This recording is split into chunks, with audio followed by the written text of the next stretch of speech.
Cuando me enteré de que tenía un tumor cerebral, de la noche a la mañana descubrí un mundo que me era familiar pero del que realmente sabía muy poco, el mundo del paciente. Conocía por casualidad al neurocirujano al que me remitieron. Teníamos pacientes en común y le interesaba mi investigación. Cuando me detectaron el tumor, nuestras conversaciones cambiaron por completo. Ya no hablábamos de mis experimentos científicos.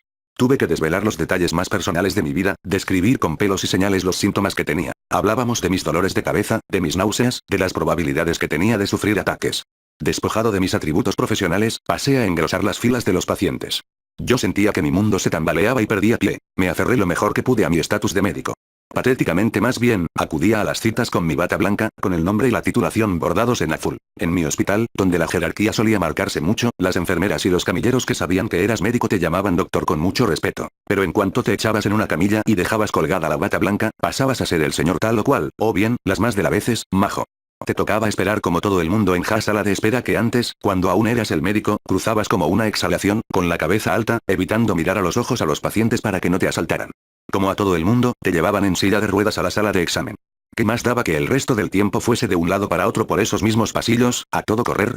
Es la política del hospital, decía el camillero. Te resignabas a que te tratasen como si no supieras valerte por ti mismo. Entré así en un mundo sin color. Un mundo en el que nadie gozaba de cualificaciones ni de profesión. Un mundo en el que nadie se interesaba por lo que hacías ni por lo que te ocupaba el pensamiento. Muchas veces lo único que les interesaba de ti era tu último tac. Descubrí que la mayoría de mis médicos no sabían cómo dirigirse a mí, al ser paciente y colega suyo al mismo tiempo. Una noche coincidí en una cena con mi oncólogo de aquellos días, un brillante especialista que me gustaba mucho. Al verme aparecer, se puso blanco, se levantó y, tras ofrecer no sé qué vago pretexto, se marchó. De repente tuve la sensación de que existía algo así como el club de los vivos, y que se me estaba enviando el mensaje de que yo no pertenecía a él. Empecé a temer que había entrado en una categoría diferente, la de las personas que quedan definidas según su enfermedad. Temí volverme invisible. Temí no existir ya, antes de haber muerto. Puede que fuese a morir en poco tiempo, pero aún quería vivir la vida plenamente hasta el final. Unos días después de aquella sesión de escáner con Jonathan y Doug, mi hermano Edward tenía que pasar por Pittsburgh por motivos de trabajo. Aún no le había dicho nada a nadie, excepto a Ana. Con un nudo en la garganta, traté con mucho esfuerzo de hablar con Edward lo mejor que pude. Tenía miedo de hacerle sufrir y, curiosamente, de darme mala suerte a mí mismo. Sus hermosos ojos azules se llenaron de lágrimas, pero no le entró ningún ataque de pánico. Simplemente, me abrazó.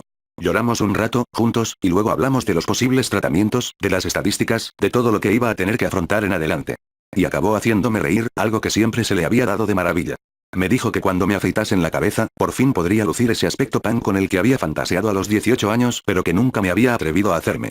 Por lo menos para él yo seguía vivo. Al día siguiente, Ana, Edward y yo fuimos a comer a un sitio cerca del hospital y salimos del restaurante muy animados.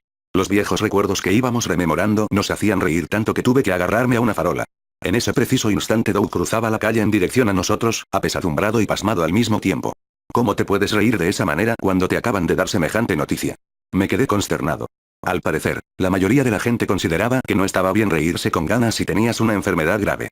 Desde aquel día y para el resto de mi vida la gente me vería como una persona condenada a desaparecer de un momento a otro. ¿Morirme yo?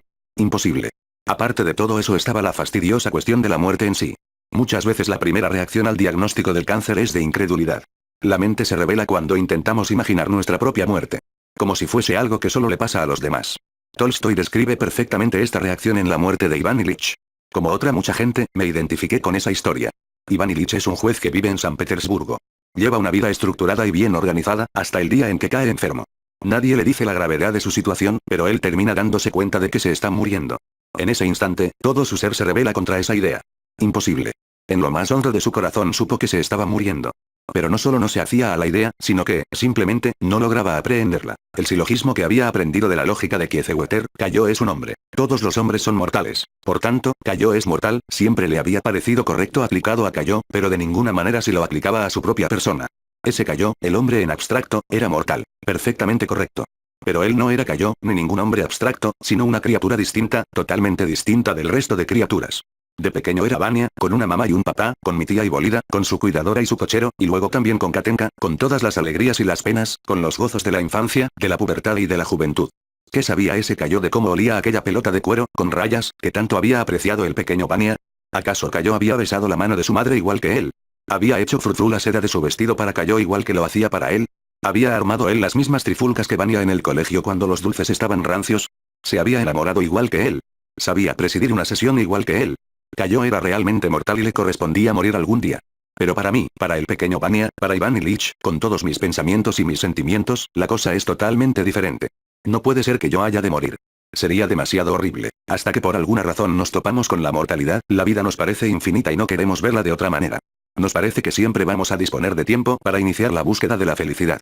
Antes tengo que sacarme el título, devolver los créditos, esperar a que crezcan los críos, jubilarme, ya me preocuparé de la felicidad después. Si dejamos para mañana la búsqueda de lo esencial, es posible que un día descubramos que la vida se nos escapa entre los dedos sin haber llegado a saborearla. Abrir los ojos. En ocasiones un cáncer puede curar esta extraña miopía, esta feria de indecisiones. Al dejar al descubierto la brevedad de la vida, el diagnóstico del cáncer es capaz de devolverle a la vida su auténtico sabor. Pocas semanas después de mi diagnóstico, tuve la extraña sensación de que me quitaba un velo de los ojos que hasta ese momento me había tenido nublada la vista. Una tarde de domingo, estando en el soleado saloncito de nuestra diminuta casa, me quedé mirando a Ana. Estaba sentada en el suelo junto a la mesa de centro, serena y concentrada, probando a traducir al inglés unos poemas franceses. Por primera vez la vi tal como era, sin preguntarme si debía elegir a otra persona en vez de a ella. Sencillamente, vi el mechón que le caía graciosamente hacia adelante cada vez que bajaba la cabeza hacia el libro, la delicadeza con que sus dedos sujetaban el lápiz. Me sorprendió no haber reparado nunca en lo enternecedoras que podían ser las leves contracciones de su mandíbula cuando le costaba dar con la palabra que buscaba. De repente la veía tal cual era, al margen de mis interrogantes y de mis dudas. Su presencia se tornó increíblemente conmovedora. Sentí como un inmenso privilegio el mero hecho de poder presenciar ese momento. ¿Cómo es que hasta entonces nunca la había visto de esa manera? En su libro sobre el poder transformador que posee la cercanía de la muerte, Irving Yalom, un eminente psiquiatra de la Universidad de Stanford, cita una carta escrita por un senador poco después de que le diagnosticaran un cáncer muy grave, a comienzos en los años 61. Se produjo en mí un cambio que creo es irreversible. De repente dejaron de tener importancia cuestiones relacionadas con el prestigio, el éxito político, el nivel económico. Durante las horas inmediatamente posteriores a que me dijeran que tenía cáncer no pensé ni por un momento en mi escaño en el Senado, ni en mi cuenta bancaria ni el destino del mundo libre. Desde que me diagnosticaron la enfermedad mi mujer y yo no hemos vuelto a tener una discusión. Antes la reñía por apretar el tubo de la pasta de dientes por la parte de arriba en lugar de por abajo, o por no ocuparse satisfactoriamente de saciar mi exigente apetito, o por elaborar listas de invitados sin consultarme previamente, o por gastar demasiado en ropa. Hoy ni me fijo en esas cosas, pero me parecen irrelevantes.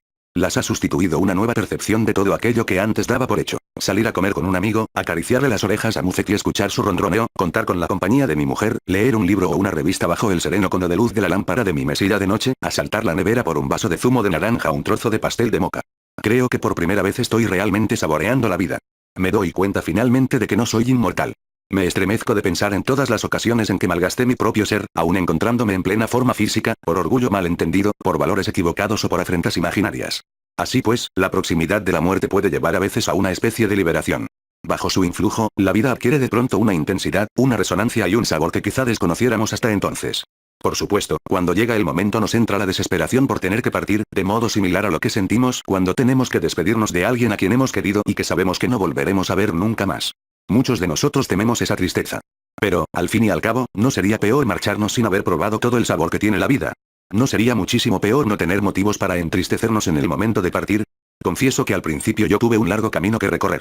Al poco de mudarse conmigo, estaba ayudando a Ana a colocar sus libros cuando me encontré con uno titulado Las enseñanzas del Buda. Atónito, le pregunté, ¿por qué pierdes el tiempo con estas chorradas? En la distancia, me cuesta creerlo, pero el incidente me viene al recuerdo con toda nitidez. Mi racionalismo rayaba en cerrazón mental. En mi cultura Buda y Cristo eran, en el mejor de los casos, dos moralistas pasados de moda, dos predicadores trasnochados, y en el peor, dos agentes de la represión moral al servicio de la burguesía. Casi se me ponen los pelos de punta al ver que la mujer con la que iba a vivir se metía esas estupideces, conceptos que yo había aprendido a ver como el opio del pueblo. Ana me miró de reojo, puso el libro en la estantería y dijo, creo que algún día lo entenderás. Un gran cambio de rumbo. Todo esto pasaba mientras yo iba a ver a los médicos y sopesaba los pros y contras de una serie de tratamientos. Al final me decidí por la cirugía. Busqué un cirujano que me inspirase la mayor confianza, uno en cuyas manos estuviera dispuesto a dejar mi cerebro. El que elegí finalmente no era el que mejores recomendaciones tenía, pero me pareció que entendió mejor que los otros quién era yo y de dónde venía. Me daba la impresión de que no me daría la espalda si las cosas iban mal. No podía operarme inmediatamente. Por suerte, en esa época el tumor no crecía a gran velocidad. Esperé unas semanas a que le quedase un hueco libre, y me dediqué a leer autores que habían reflexionado sobre las enseñanzas que podemos extraer al enfrentarnos cara a cara con la muerte. Me sumergí en la lectura de toda una lista de libros que apenas unas semanas antes ni siquiera habría cogido de la estantería. Gracias a Ana y a su aprecio de los autores de su país de origen, leí a Tolstoy. Y a Yalom, que cita con frecuencia a aquel en su obra maestra sobre psicoterapia existencial 1. Primero leí La muerte de Iván Ilich y a continuación El amo y el sirviente, que me causó también una honda impresión. En esta obra el amo es un terrateniente obsesionado con sus propios intereses. Tolstoy narra la historia de su transformación. Una noche, pese al mal tiempo, el amo decide salir con su trineo y su sirviente Nikita a cerrar un trato que ha negociado por un precio irrisorio. Pero se pierde en plena tormenta de nieve. Cuando se da cuenta de que puede ser la última noche de su vida, su visión del mundo cambia radicalmente. En un último gesto por la vida, se tumba encima del cuerpo helado de su criado para protegerlo con su propio calor. Él muere, pero consigue salvarle la vida a Nikita. Tolstoy describe cómo, con este gesto de darse a sí mismo, el ladino negociante alcanza un sentimiento de gracia que jamás en toda su vida había llegado a experimentar. Por primera vez el amo vive en el instante presente. Mientras el frío se va apoderando de él, se siente uno con Nikita. Ya no importa su muerte, porque Nikita vive. Más allá de su egoísmo descubre una verdad que toca la esencia de la vida y en el momento de expirar ve la luz. Una gran luz blanca al final de un túnel. En aquel tiempo mi trabajo cambió de rumbo. Hasta entonces la mayor parte de mis actividades giraban en torno a la ciencia, por amor a la ciencia prácticamente. Poco a poco fui abandonando todo eso. Como suele pasar con la investigación médica, el trabajo que hacía en mi laboratorio no tenía mucho que ver con paliar el sufrimiento humano, o muy de lejos. Al principio muchos investigadores como yo mismo se meten de lleno, con entusiasmo e ingenuidad, en proyectos que están seguros servirán para encontrar la cura del Alzheimer, la esquizofrenia o el cáncer. Pero un día, sin saber muy bien cómo, se dan cuenta de que están dedicando todos sus esfuerzos a mejorar las técnicas de medición de los receptores de las células que constituyen el blanco de los antibióticos. Entretanto, recaban material suficiente para publicar artículos en revistas, conseguir financiación para el laboratorio, pero la realidad es que se han alejado leguas del sufrimiento humano. La hipótesis en la que estábamos trabajando Jonathan y yo, el papel del córtex prefrontal en la esquizofrenia, es hoy una teoría aceptada mayoritariamente en neurociencia y sigue generando programas de investigación en toda una serie de laboratorios tanto en Estados Unidos como en muchos países de Europa. Sin duda, fue un muy buen trabajo científico. Pero no sirvió para curar a nadie, ni siquiera ayudó a que mejorase el estado de ningún enfermo. Y ahora que yo tenía que vivir día tras día con el miedo a la enfermedad, con el miedo a sufrir y a morir, sobre esto precisamente era sobre lo que deseaba trabajar por encima de todo. Después de la operación volví a mis investigaciones y a mi consulta en el hospital. Descubrí que, en contra de lo que había creído, lo que más me interesaba era mi trabajo con los pacientes. Era como si, cada vez que ayudaba a un paciente que tenía dificultades para dormir o cuyo dolor incesante le estaban llevando a pensar en el suicidio, se mitigara mi propio sufrimiento, como si me hubiese vuelto uno con ellos. Desde este punto de vista, el trabajo de médico dejó de parecerme una obligación y empecé a verlo como un maravilloso privilegio. Entró en mi vida un sentimiento de gracia, el milagro de la fragilidad. Recuerdo uno de esos incidentes insignificantes que sin previo aviso nos hacen experimentar la fragilidad de la vida y el milagro de nuestra conexión con los demás mortales, nuestros semejantes. Fue un breve encuentro en un aparcamiento la víspera de mi primera operación, un episodio minúsculo que visto desde fuera podría considerarse anodino, pero que para mí supuso una revelación. Ana y yo habíamos ido en coche a Nueva York y yo acababa de dejarlo en el aparcamiento del hospital. Me detuve un instante a respirar el aire fresco. Eran los últimos minutos de libertad antes de ingresar en el hospital, de empezar a hacerme pruebas y de entrar en el quirófano. Entonces vi a una mujer, una señora mayor, que evidentemente se disponía a volver a su casa después de haber estado ingresada. Iba ella sola, andaba con muletas y llevaba una bolsa grande. Sin ayuda de nadie, no se apañaba para entrar en el coche. Me la quedé mirando. Me chocó que la hubiesen dejado irse en ese estado. Ella vio que la estaba mirando, y en su mirada vi que no esperaba nada de mí. Nada. Al fin y al cabo, estábamos en Nueva York, donde cada cual se las ingenia solo. Me sentí impelido hacia ella como por un impulso de sorprendente fuerza, procedente de mi condición de paciente. No era compasión, sino un sentimiento fraternal que me salía de las entrañas. Me sentía muy cerca de esa mujer, hecho de la misma materia que esta persona que necesitaba ayuda y no la pedía. Le puse el bolso en el maletero, le saqué el coche marcha atrás y la ayudé a sentarse en el sitio del conductor. Le cerré la portezuela con una sonrisa en los labios. Durante esos pocos minutos no había estado sola.